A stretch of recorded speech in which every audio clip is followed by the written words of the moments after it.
আজকে ভাত বিরিয়ানি করব আর ভাত বিরিয়ানিটা কি সেটাই আপনাদের সাথে শেয়ার করব। চলেন দেখা যাক। হ্যালো এভরিওয়ান, আসসালামু আলাইকুম। সবাই কেমন আছেন? আশা করি ভালো আছেন। আলহামদুলিল্লাহ আমরাও ভালো আছি।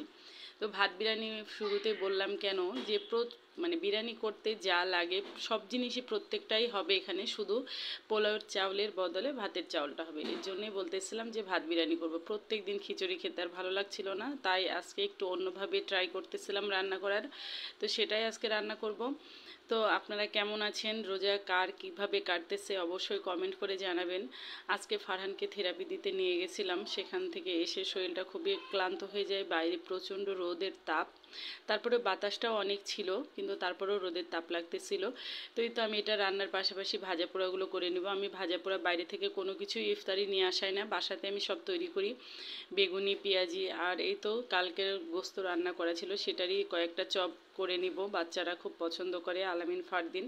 তো ওদের জন্য একটু গোশের চপও করব। আর আমাকে বেগুনিতে রং এনে দিয়েছে, কিন্তু আমাকে রংটা ভালো লাগে না। আমাকে যেটা কালার সেটাই ভালো লাগে, এভাবেই করতে ভালো লাগে, খেতে ভালো লাগে। আমার শাশুড়ি মা রং দিয়ে করে, কিন্তু আমাকে ভালো লাগে না। আলামিন রাব্বু আমাকে এনে দিয়েছে, কিন্তু সেটা ভালো লাগে না।